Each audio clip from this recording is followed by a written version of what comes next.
सखी चवनिया डोले सोला के उमरिया डोले।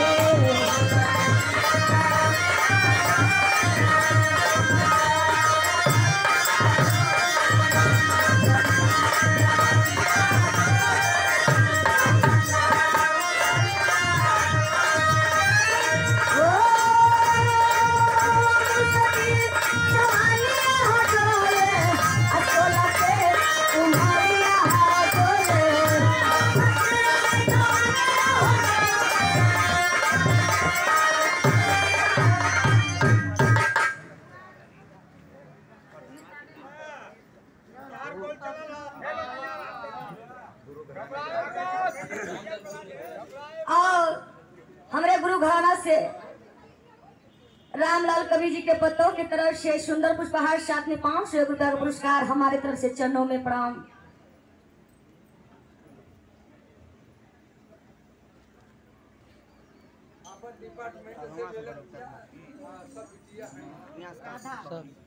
और हमारे बड़ी दीदी राधा दीदी के तरफ से 500 रुपया पुरस्कार सुंदर पुष्पहार दीदी के चरणों में प्रणाम।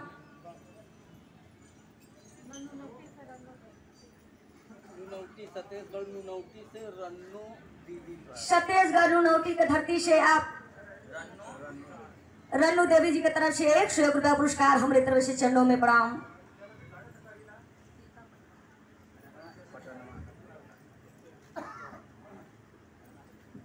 और पटना के धरती से आप सीता दीदी की तरफ से 500 रुपया का पुरस्कार सुंदर पुष्पहार हमारी तरफ से नमस्कार प्रणाम। आम जनता से लगी आशीर्वाद के कामना।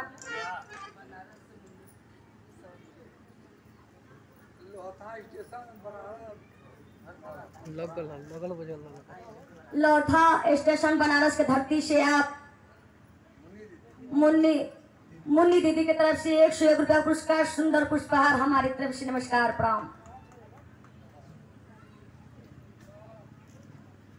तिरलीपुर के धरती से आप लक्ष्मी देवी जी की तरफ से 101 रुपया पुरस्कार हमारी तरफ से प्रणाम।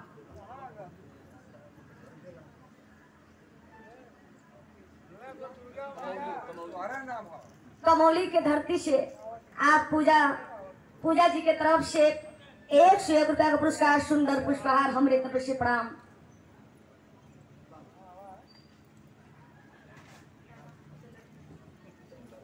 और चंद्रखा के धरती से आप तारा दीदी की तरफ से 201 रुपया का पुरस्कार साथ में सुंदर पुष्पहार हमारी तरफ से प्रणाम। आम जनता से लगी आशीर्वाद के कामना।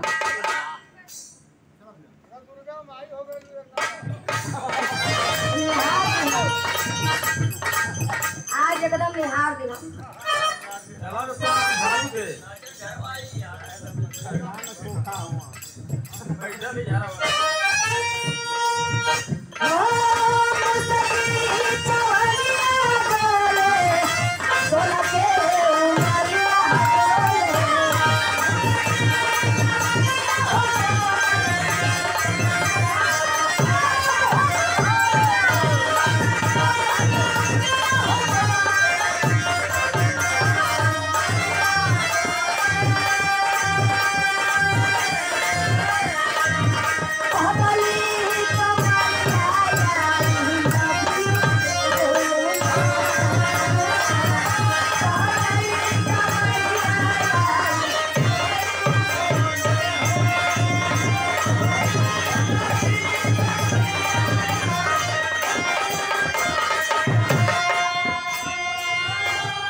और ये शोभाकुल परिवार से हमारे डॉक्टर साहब की तरफ से 201 रुपया पुरस्कार हमारी तरफ से चरणों में प्रणाम।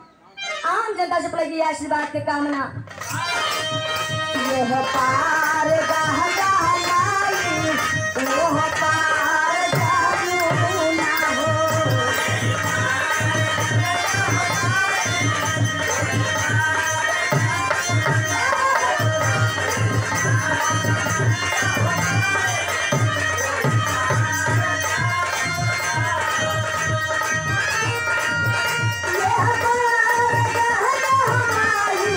Oh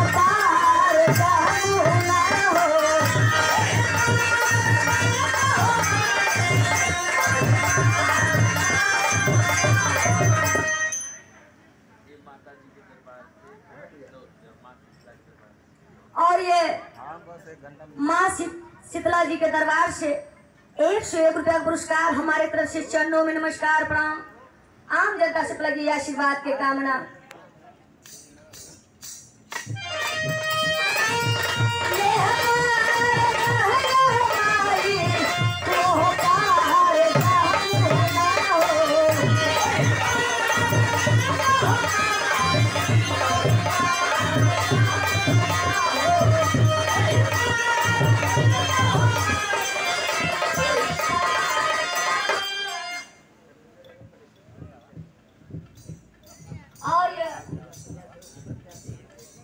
जिला पंचायत के सदस्य प्रत्याशी आप श्रीमान धर्मेंद्र यादव जी कटेश्वर के धरती से आप सुंदर पुष्पहार, साथ में बनारसी गमछा, साथ में बहुत रुपया का पुरस्कार हमारे तरफ से नमस्कार प्रणाम। ठीक से खींच लिया, नहीं तो नाक टेढ़ा है तो सही ना नहीं बता दे।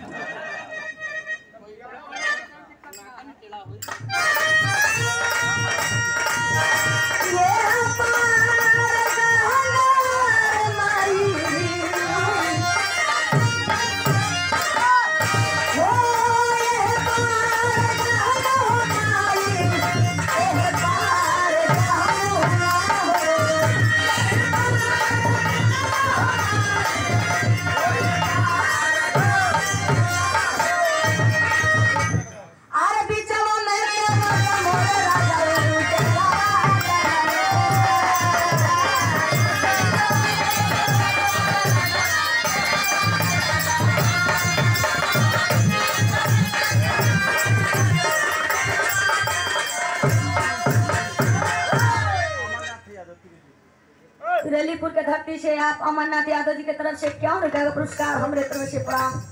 लेकिन बिटिया पुकार करके धरती में 15 हो जाए तो चाहिए।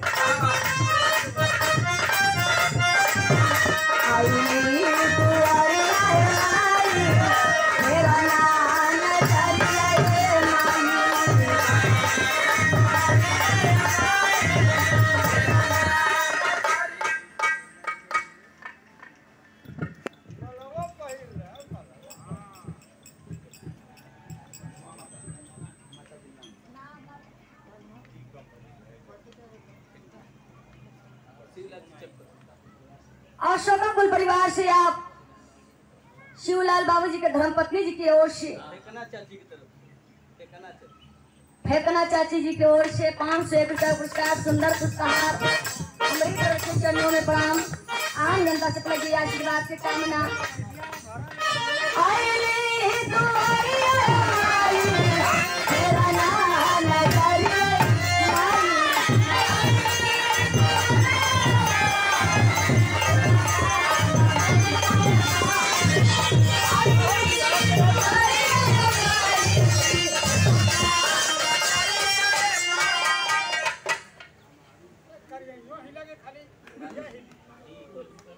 और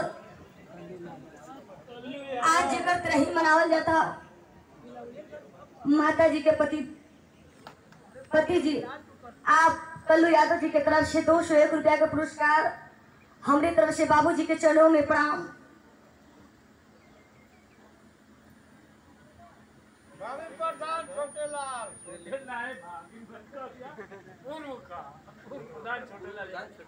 पूर्व प्रधान छोटेलाल यादव जी पिरलीपुर के धरती से सुंदर पुष्पहार, साथ में जितना लजाई ना हो उतना तो हम बिया भल तो ना लजात रहे।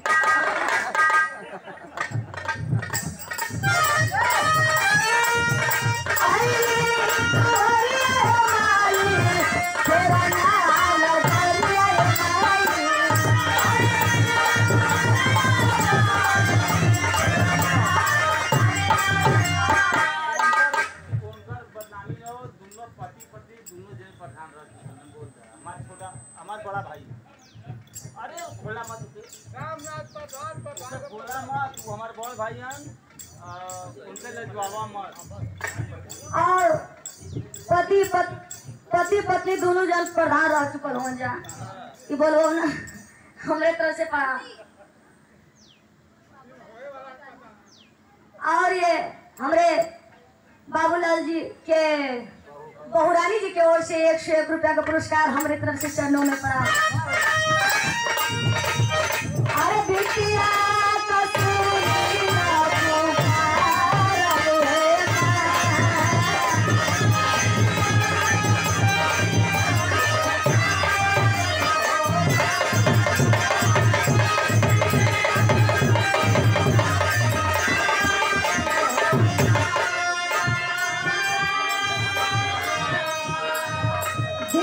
कहते कि ए माँ तोहरी मन में इतना दया दृष्टि बा कि तू मंदिर में विराजमान रहेलू लेकिन अपन दया कृपया बनवले रहेलू। कैसे मास्टर?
और ये मरई पर से सुरेश यादव जी के तरफ से ये बहुत रुपया पुरस्कार हमारे तरफ से नमस्कार प्रणाम।